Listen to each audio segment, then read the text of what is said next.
BNP কখনো সংখ্যালঘু শব্দে বিশ্বাস করে না, আমি তো করিই না। যে ভয় দেখিয়ে ক্ষমতা দেখিয়ে কখনো কারো ভালোবাসা কারো মন পাওয়া যায় না। আমার বাবা, আপনারা জানেন, জীবনে কখনো দলমত দেখে। যে মুরব্বিয়ানরা বসে আছে আমার সামনে যারা, ওনাদেরকে দেখে আমার বাবার কথাই মনে হচ্ছে।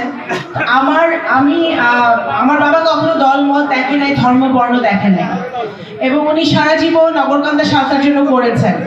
ওনার অবর্তমানে আমার দায়িত্ব এবং কর্তব্য আপনাদের পাশে থাকা।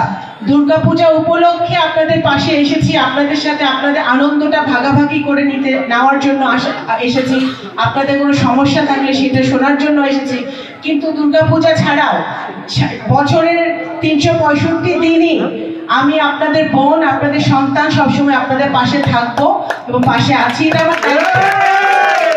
এটা আমার দায়িত্ব এবং কর্তব্য। এই কর্তব্যের তাগিদেই আমি আসি এবং আমি সবসময় থাকবো।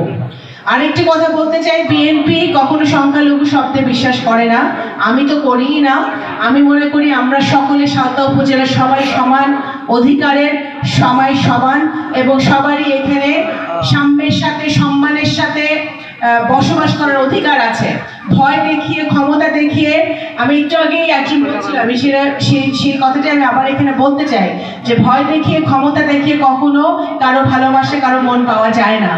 ভালোবাসা পেতে হলে, মন পেতে হলে তার পাশে থাকতে হয়, তাকে ভালোবাসা দিতে হয়, তাকে আপন করে নিতে হয়, তাকে পরিবারের অংশ হিসেবে ভাবতে হয়।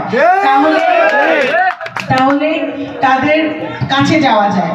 তো আটগড়, আমি চাই এই মাটির সন্তান হিসেবে আটগড় ইউনিয়ন তথা সাঁওতা উপজেলা একটা মডেল উপজেলা হিসেবে গড়ে উঠুক। আমার সামনে যে এত আমার ভাইরা, ছোট ভাইরা আছে, আমার বোনরা আছে, আমার ছোট ভাইরা পড়াশোনা করবে, তারা শিক্ষিত হয়ে চাকরি পাবে, তাদের কর্মসংস্থানের ব্যবস্থা করতে হবে। আমাদের মেয়েরা স্কুলে যাবে, পড়াশোনা করবে, তারা মানুষ হবে, তারা বড় হবে, তাদের কর্মসংস্থানের ব্যবস্থা করতে হবে আমাদের। এই সাঁওতা উপজেলায় যাতে কোনো অনৈতিক কাজ না হয়, আটগড় ইউনিয়নের মাটিতে যাতে কোনো অন্যায় অবিচার না হয়, সেটা কিন্তু আমাদের ঐক্যবদ্ধভাবে দেখতে হবে। অজয় কর যে বলে গেছে, ষড়যন্ত্র আগেও হয়েছে, এখনো চলছে, ভবিষ্যতে ষড়যন্ত্র হতে পারে। আপনাদের এখানে এই পূজা মণ্ডপে আপনার আনসার আছে, গ্রাম পুলিশ আছে না? তারপরেও আমাদের যারা ভাইরা আছে, আমাদের বিএনপি যারা নেতাকর্মীরা আছে, তারা কিন্তু, আমি তাদেরকে সার্বক্ষণে আপনাদের পূজা মণ্ডপ পাহারা দেওয়ার জন্য বলা হয়েছে। তাদেরকে 24 ঘন্টা আপনাদেরকে সহযোগিতা করবে।